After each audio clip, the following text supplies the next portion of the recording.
So we're going to be looking at the text of Micah chapter 6 and verse 8.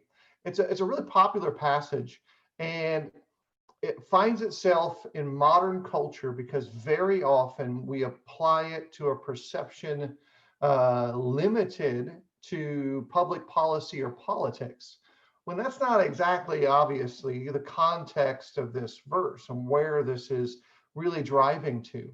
It's actually part of a similar theme that takes place in the scriptures, where there is a reduction of the big pictures of the Bible into very simple statements. Jesus does it. We'll talk about one of those a little bit later. And Micah does it here. Because think about this, and we get into the text here. In Micah 6, verse 8, it reads, "He has told you, O man, what is good. And what does the Lord require of you but to do justice and to love kindness and to walk humbly with your God?" Now, if you think about that, is that all that there really is? Is that all that God required of the people of Israel, or even requires of us? Just those 2 or 3 things? You may have noticed that in Exodus, Leviticus, and Deuteronomy, those books by themselves are significantly dense with information, containing perhaps as much as 600 specific instructions or regulations. And underneath of that, God requires justice, kindness, or sometimes translated mercy or faithfulness, and humility before God. Well, Micah is the one who tells us this. But remember, in Micah 6, verse 8, in the beginning part of that, it's not Micah telling us, it is God who shows us. And Micah then, in essence, reminds us of this biblical truth. And so I think it's important as we remind ourselves of that common thread that we've used to introduce each of these lessons, the hallmark principle. And you're probably tired of hallmark stories, so you're not going to get any more for the rest of the week by intention. But I hope by now you're trained to look for them. That in some way, the way you see the Bible is including that concept now, where whenever it happens, you're going to think about it and you're going to not be able to forget it. And it's going to tie the scriptures together in a healthier way. And rather than having a skeleton with no meat, the entire animal of the Bible is there for us to see, enjoy, and rejoice about. But I'll tell you this, the God who gave Israel 600 instructions is happy to condense them at times into 3 for us to understand. And it's nothing new, because in Matthew 23 and verse 23, the Bible reads this way: "Woe to you, scribes and Pharisees, hypocrites, for you tithe mint and dill and cumin, and you have neglected the weightier matters of the law, justice, mercy, and faithfulness. These you ought to have done without neglecting the others." And so I think you can probably quickly recognize that what is cited for us in Matthew 23:23 really comes off the echoing of Micah chapter 6 and verse 8. These are sympathetic passages. If you want to have the academic term that is applied to this concept that I've been calling the hallmark principle, it's a term called the intertextuality of the Bible. That's a really heavy, weighty term. If you want to make it more simple and maybe easier to remember, you're reading the Bible beside the Bible. It's like the 2 rails of the train tracks, and they're both going to the same destination, and they're both aligned on the same ideas. So what Micah has God's insight for us in Micah 6, verse 8, is repeated to us in Matthew 23, verse 23. And all of these things sum up to tell us basic principles about God's will. Then we have other instances of the same thing taking place. And they all kind of lean towards a common destination. Here's this other one. This one comes from Deuteronomy in chapter 10 and verses 12 and 13. There it reads this way: "Woe to you, scribes and Pharisees, hypocrites." Excuse me, that's Matthew 23. I need Deuteronomy 10 open for me to be able to read it. "And now, Israel, what does the Lord require of you? But to fear the Lord your God, to walk in his ways, to love him, to serve the Lord your God with all your heart and with all your soul, and to keep the commandments and statutes of the Lord, which I am commanding today for your good. Fear, walk, love, serve, obey. So in Deuteronomy, what Micah gives us is 3. The Deuteronomic text gives us is 5. Now, Jesus, obviously the master teacher, is able to engage in the ultimate reduction, condensing the entirety of the law and the prophets, virtually the whole of the Old Testament, to 2 fundamental commands, which he calls the first and second greatest of all, back in Matthew 22. There in the text, particularly in verses 34 through 40, it reads in this way. But when the Pharisees heard that he had silenced the Sadducees, they gathered together. And one of them, a lawyer, asked him a question to test him. Teacher, what is the great commandment in the law? And he said, you shall love the Lord your God with all your heart and with all your soul and with all your mind. This is the great and first commandment. And the second is like it. You shall love your neighbor as yourself. On these 2 commandments depend all the law and the prophets. And that comes in part by pulling things from 2 different sections of the scriptures. One pulls from Deuteronomy 6, verse 5, love the Lord your God.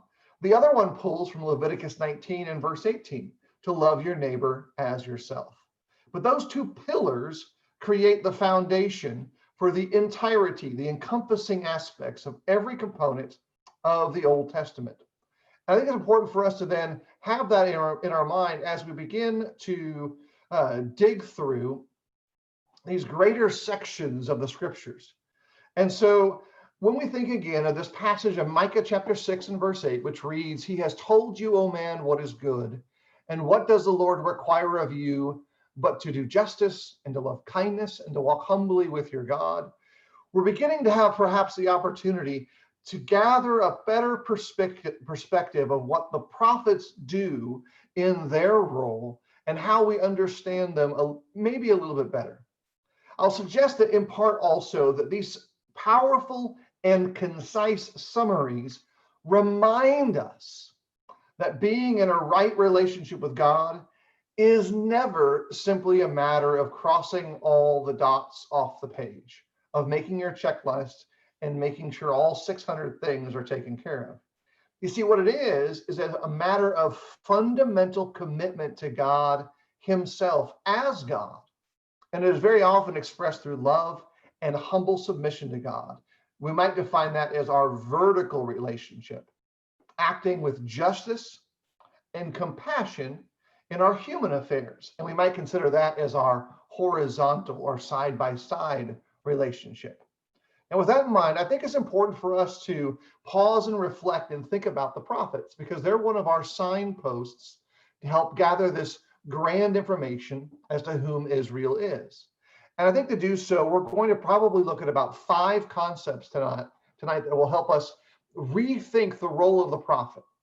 Now, maybe you're like me, and the very first time you connected the concept of prophet, you brought with it all of the baggage that you thought a prophet would be like.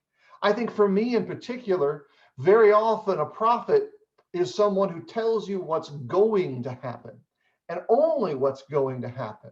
Because we think about prophecy and prophetic work very often as future or fortune telling outside of the biblical narratives.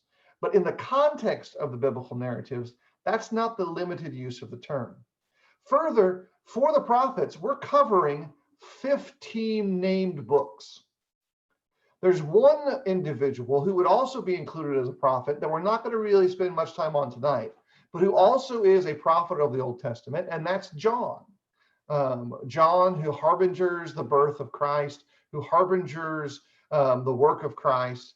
There's no named book for him, and so he's not fitting into our category in that way, and he actually scoots forward in the narrative quite a bit. But throughout the entire Old Testament, there's a number of individuals who serve in this role that have already been on the scene for us. We've seen Moses.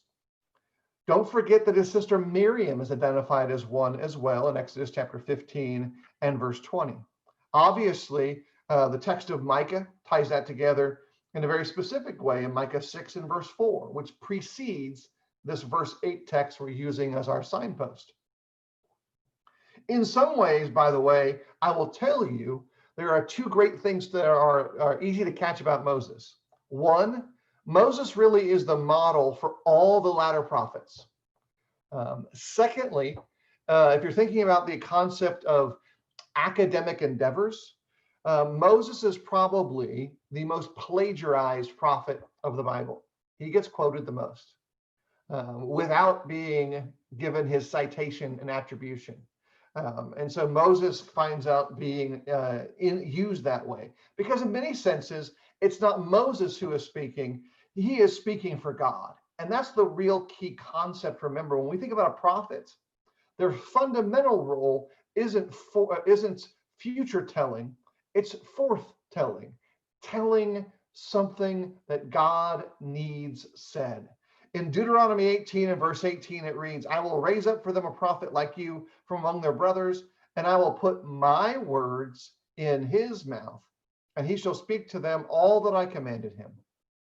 There are prophets like Samuel and Nathan, Elijah and Elisha, and many others who are mentioned in the history sections of the Bible books who aren't even given a name. They're just a prophet. Some of the most notable prophets, by the way, are women, Miriam and Deborah. And then we have, again, these 15 books of the Old Testament, which are the collections of messages particular to named prophets. In the way in which the Old Testament is bound together prior to the New Testament text, if we're talking about the period that is sometimes called Second Temple Jerusalem, that's all the time right before and right after Jesus. They were bound together in two segments. There's the three large prophets because of the scope of their writing. That's Isaiah, Jeremiah, and Ezekiel. And then the 12. And I've taken as a habit of mine, I try not to refer to the 12 as the minor prophets because I think there's an unintended consequence of talking about the brevity of their texts, that we think their message is also brief in value. But if I tell myself it's the 12, not only does it sound cooler, which quite frankly is one of the reasons why I'll refer to the 12 now, but also I think it allows them to have the space that God gave them. It allows them to exist in the role that they needed to be, not in conflict with the so-called major prophets, but you have Isaiah, Jeremiah, Ezekiel, and the 12 for convenience.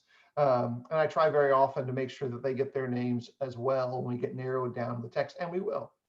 Prophets then are men and women who speak out for God. In essence, this is what the Lord says. And so with that in mind, I think it's important to pay attention to the kind of message that they give. It's really valuable to get our hands on it a little bit. The language that prophets use is very different than the dry nature of a history book. It's not essentially the same as, say, Nostradamus, who is a faulty future teller that you may have read about at some point, because the language that the prophets use is very similar to the language of the preacher, the language of the street communicator.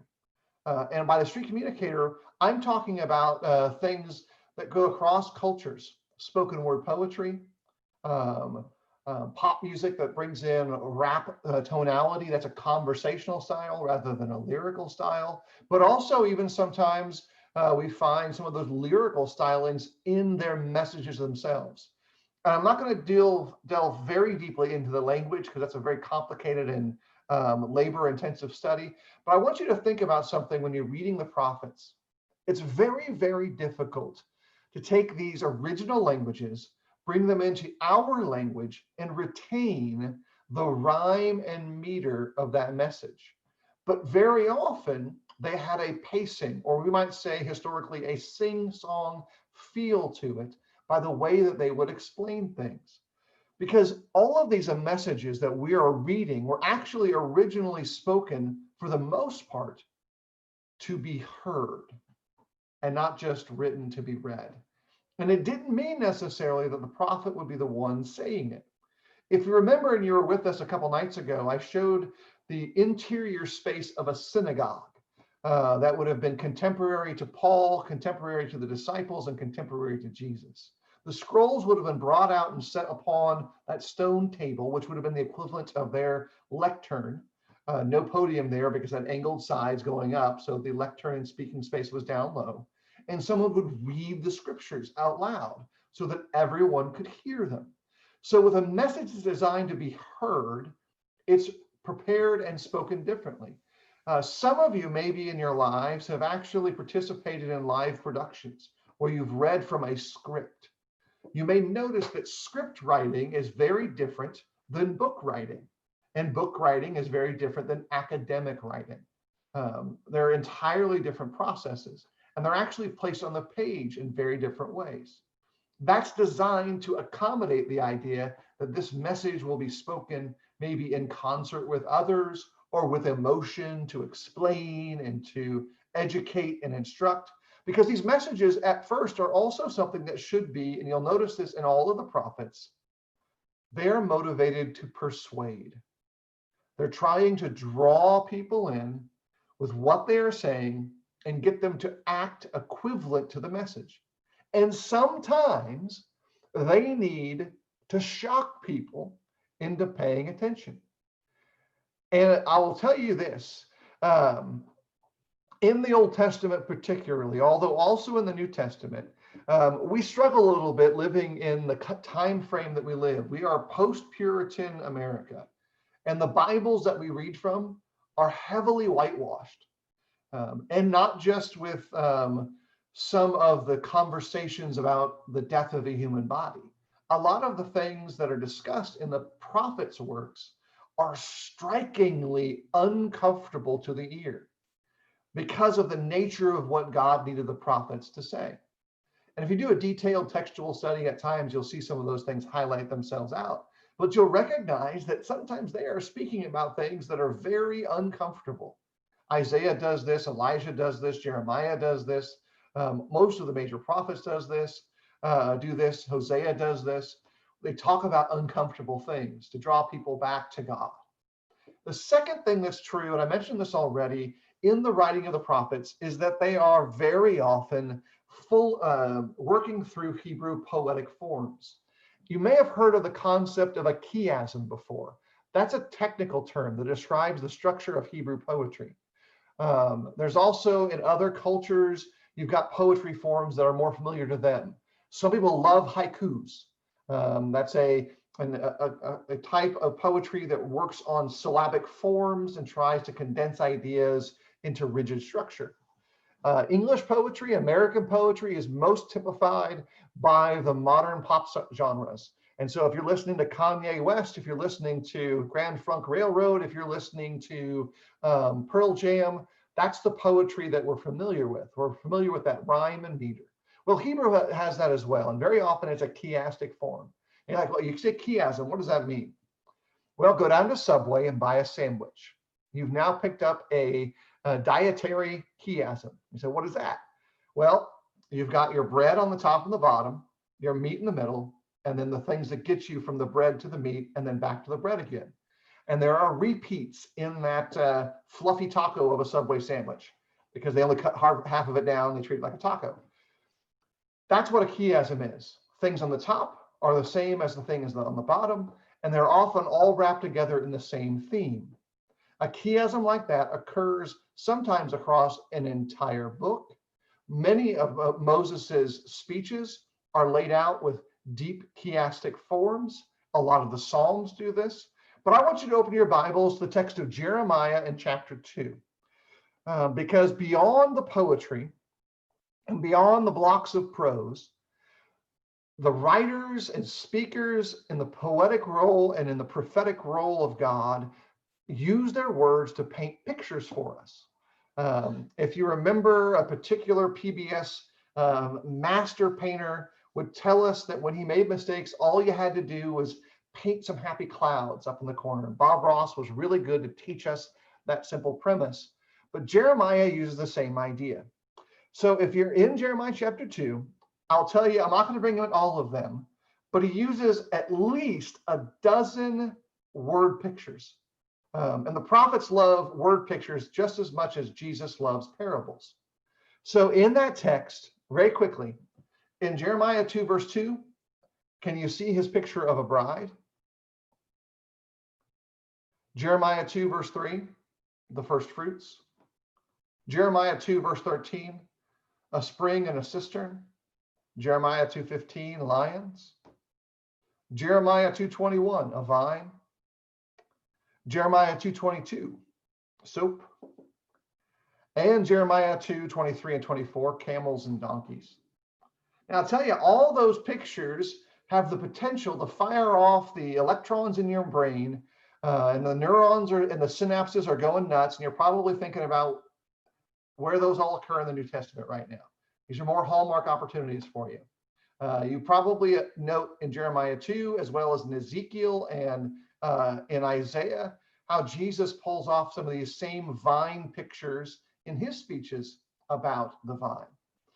These pictures then are also sometimes seen in what we might describe as words that then move or show us what God wants to be part of our understanding.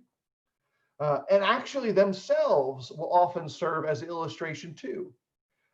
Isaiah in chapter 20 shows us that Isaiah goes around naked in Jerusalem to portray the shame of captivity that lies ahead. Jeremiah in Jeremiah 13 buys and wears a new linen sash, then buries it until it is rotten and useless to show what Israel has become. Jeremiah also puts on an ox yoke on his shoulders and bursts into an international diplomatic conference in Jerusalem to tell the ambassadors of other nations to submit to the yoke of Nebuchadnezzar, because God has raised him up for that moment. And Ezekiel lies on his side, besieging a model of Jerusalem on a large clay brick to show that the first exiles of that city will soon be captured and destroyed in Ezekiel 4 and 5. So I'll suggest to you then that tells us a little bit more, especially if we keep those principles in mind the next time we read through the prophets. We start looking for the times when they show us. We start digging around for the times that they're going to sing to us and speak to us in prose, and we listen to be persuaded. But who actually are they? I'm only going to cover a few of them. Obviously, we're not going to cover every prophet from Genesis all the way to the arrival of John, but we are going to get through quite a few of them. And we're going to do it using a more modern concept, which is we're going to make a little timeline, but this is a super simple one. It's just going to have 3 significant dates on it. The first one are the 9th century prophets. 9th century prophets are coming primarily after our We Three Kings moment. If you want to think about it another way, it's kind of preceding the into captivity 3 dips down and the return from captivity 3 dips up on the bigger timeline. You may have noticed that it takes 3 steps for all of Israel to go into captivity and 3 steps for all of Israel to come back. So these 9th century prophets tend to be before any of that takes place. So with Elijah and Elisha, these are prophets that are in the northern kingdom of Israel before Christ, around that 9th century time frame. Elijah's name sums up his life's work. It means, in a very practical sense, Yahweh is God. And his mission is very singular, to bring the worship of Israel back into Yahweh's heart, and and have Yahweh back in theirs.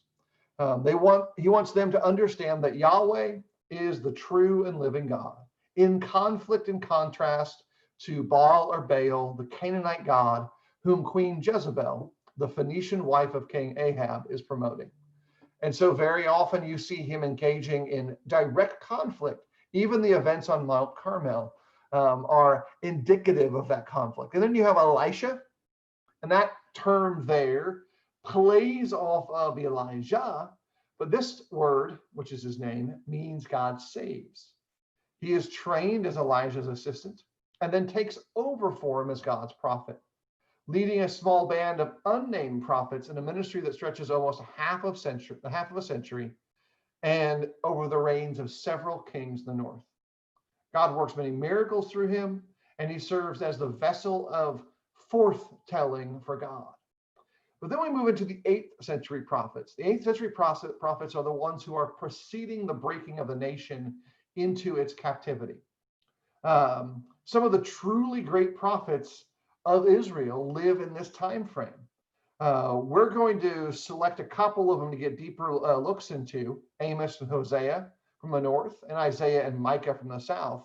And these individuals are sent to these two kingdoms to again serve in that basic role. Amos is actually from Judah in the south, but God takes him and tells him to go preach in the north. It's a very Pauline moment for him, where someone who would have seemed to be more comfortable in one realm is sent to the entire opposite of his comfort zone to serve as God's messenger. And Hosea lived about the same time as Amos, maybe a little bit later, and his ministry was mostly directed to the northern kingdom. God's message to him comes by way of bitter experience. God tells him to marry a prostitute named Gomer. She's unfaithful, bears children that are not his own, and that becomes a picture of redemption, because her unfaithfulness is redeemed by the prophet, just as Israel's unfaithfulness will be redeemed by God. And there's a powerful, powerful story through all of that. And then we have Isaiah.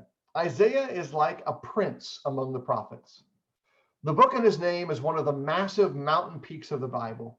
66 chapters. In some ways, it mimics the entirety of the Bible.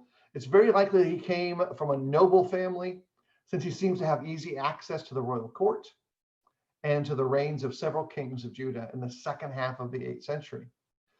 His role seems to shift from respected advisor to a very, very fierce critic. And finally, we have Micah. And we'll get back to Isaiah's message on another night. He's actually the core message for our gospel sermon. Micah is another prophet that was in Judah about the same time as Isaiah, and they may well have known each other. They have the same passion for justice, the same strong condemnation for those who are greedily exploiting the poor, and the same vision of God's future reign among all the nations. It was Micah who gives us that sentence we're using as a signpost for this lesson. And then our last group, 7th century. So we got 9th century, 8th century, 7th century. At this point in time, the Assyrian Empire has dominated the ancient Near East for about 150 years. But towards the end of the 7th century BC, the Assyrian Empire had collapsed and was replaced by Babylon. And the Babylon captivity is about to become full swing. This also includes a portion of the reign of King Josiah. And in this time frame, we have prophets like Jeremiah. Jeremiah exists in the whirlpool of religious, social, and political confusion. And God sends Jeremiah to us. Jeremiah grew up in a family of priests just a few miles from Jerusalem. He seems to know the scriptures from his youth, and his faith and life should characterize God's covenant with the people. But what he sees from his visits to Jerusalem is the life of a people, top to bottom, who are in complete denial of whom they are. And he weeps. That's why we often refer to him as the weeping prophet. His sorrow, his pain becomes our pain, for it is Israel's pain. And after the death of King Josiah, whom Jeremiah in the text admires and praises, Jeremiah is hated by the kings who follow, especially King Jehoiakim, who burns a full scroll of 23 years worth of Jeremiah's preaching. Can you pause for a minute and just think what it'd be like to lose 23 years worth of Bible work for those who preach and teach, and not to do so because of an accident, but because someone who was the intended audience despised it so much they destroyed it all? That takes place in Jeremiah's life. Out of the suffering, he pours out his feelings, and in essence, God's feelings come back to us in the same vein of frustration, protest, and depression. And those are all preserved for us in his work. We probably owe his book to the scribe Baruch, who produced the scrolls of Jeremiah's preaching, including the one that got burned, which he rewrote from scratch. That brings us also to a few others that exist. Jeremiah is that major prophet in the 7th century of Judah, but two other prophets of that era, Habakkuk and Zephaniah. Now, those are some of the examples of these individuals. There's a few more, obviously, in the literary prophets. There's a number of them who are not named for us. But we need to think more about their actual message. And their message can be broken down into three concepts. They are pulling from the entirety of biblical history, from Solomon to the exile, the full rogues gallery of kings, prophets, all of them who have much to teach us, and they give us their reflections. And here are probably three things we can identify very quickly. Number one, Yahweh, the God of Israel, is in sovereign control of world history. It's repeated to us, by the way, in the entering refrains of the text of Revelation in chapter 1. There it says, "And from Jesus Christ, the faithful witness, the firstborn of the dead, and the ruler of kings on earth, to him who loves us and has freed us from our sins by his blood." The prophets have asserted in the Old Testament that Yahweh is God, not merely of Israel, but of all kings and of all nations. And they continue to reaffirm that in their wider message. Secondly, and this is what is identified specifically in Micah, also in Deuteronomy, and repeated by Jesus, that God demands justice. And I think it's important for us to recognize that as much as, and I've said this about myself, I am not a political person, politics do matter to God, but not necessarily in the ways that we think about them. We think about politics, and very often we're distressed because it's about two guys arguing constantly about two things. And pick your election, that's usually narrowed down to about two subjects. The politics that matter to God are incumbent to the things that matter to God: justice, mercy, and humility.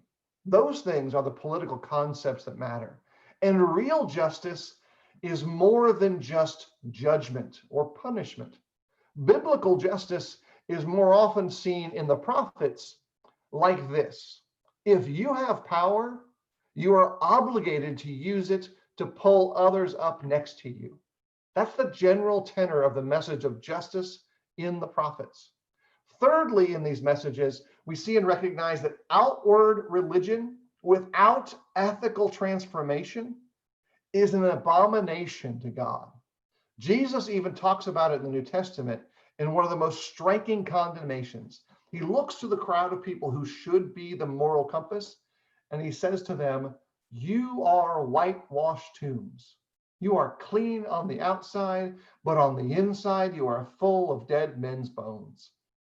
That's a reduction or a condensed version of all the prophets' condemnations towards the majority of the history of Israel. And it's important for us to pause and reflect and ask a deep question of ourselves. In my life, before or right now, or what I plan for my future, have I had a phase where that was me? Or am I in that phase right now? The message of the prophets is a great message to persuade us to change. Just like the message of Jesus is a great message to persuade us to change.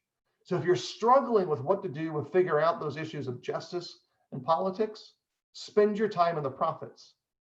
Probably better served doing that than spending your time listening to the politicians who clearly just want to get reelected. You're going to get a greater value in understanding those things from that time. And that message of ethical transformation, of transforming who we are, is very often simplified into the fact that we need to be more like God in our thinking, in our behavior, in our kindness. I've pointed out before, and I'll use this as a simple illustration, that in the story of Ruth, you find probably my favorite positive Old Testament story. And Ruth is a really amazing person. I'm going to use it to illustrate for us this ethical transformation that's necessary. Ruth came from the people of Moab. And it's important to understand how awful that was for an Israelite in that time frame. To the Israelite, a Moab was a seductress. They were the loose women who would use their bodies to persuade people. Now, the Moabitess Ruth comes into Israel, and she is transformed because she does not come into that area and actually do any of those things, even though her mother-in-law tries to convince her to do that. What she does is work hard in the fields. And then what about Boaz?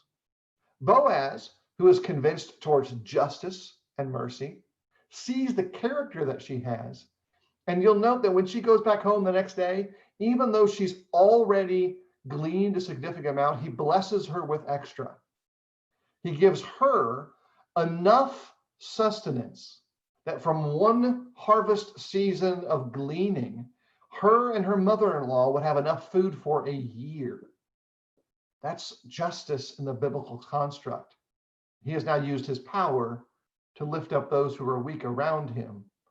And that helps us better understand what kind of person Boaz was and how awesome he is as a counterpart to Ruth in those powerful stories we see in the scriptures.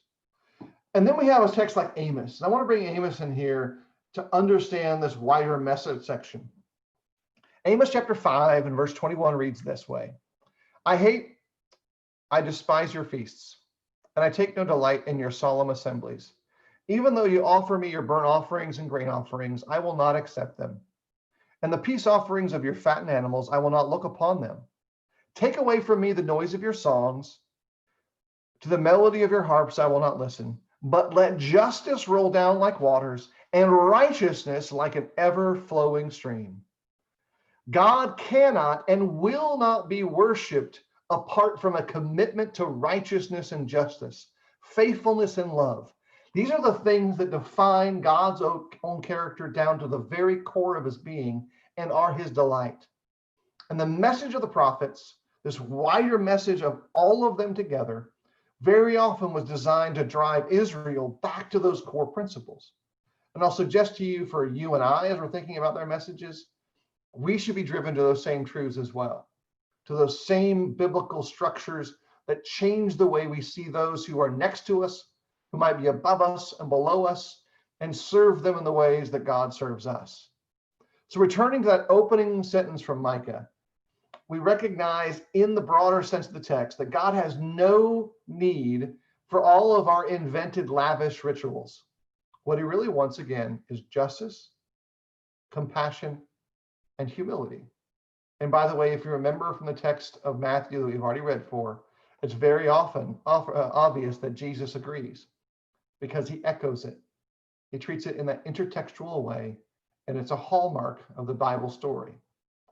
So back to the covenant. If you remember, one of the things we emphasized with David, one of the things we emphasized with each of these steps along the journey, is that there's a covenant that undergirds these truths.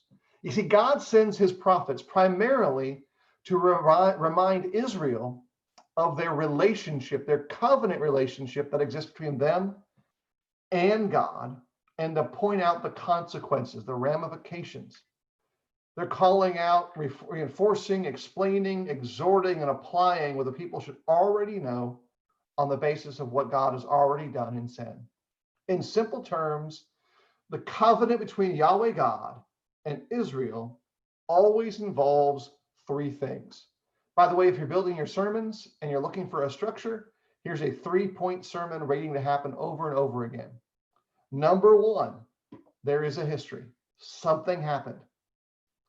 As an example, God acted to redeem Israel by delivering them out of slavery in Egypt, or the wandering, or any of the other times that God came to rescue them. God has done so much for them out of his love and grace, and that's the foundation of the law and prophets. That's always point one in the message of the prophets. And if you pay attention to the preaching of the apostles in the book of Acts and the teaching of Jesus, it very much follows that same flow. Then there's a commitment. In the covenant in particular, God had committed himself to be Yahweh's God, to be Israel's God, to bless and protect them, and to make them his instrument for bringing blessing to all the nations.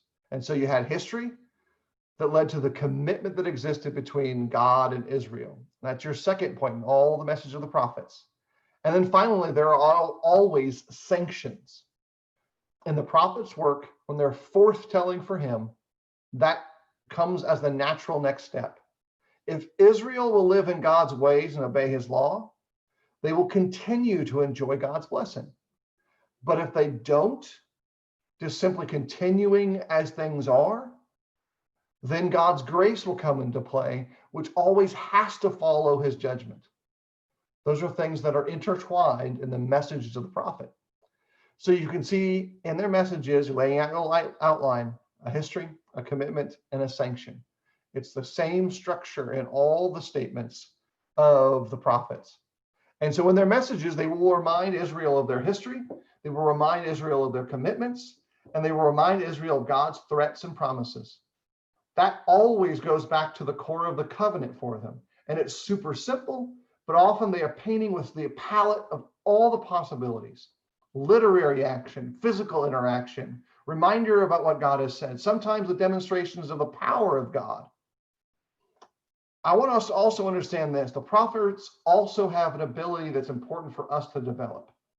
They can see beyond the disaster. They can see beyond the immediate calamity and are reminded at the end of that message that they leave the seed for hope.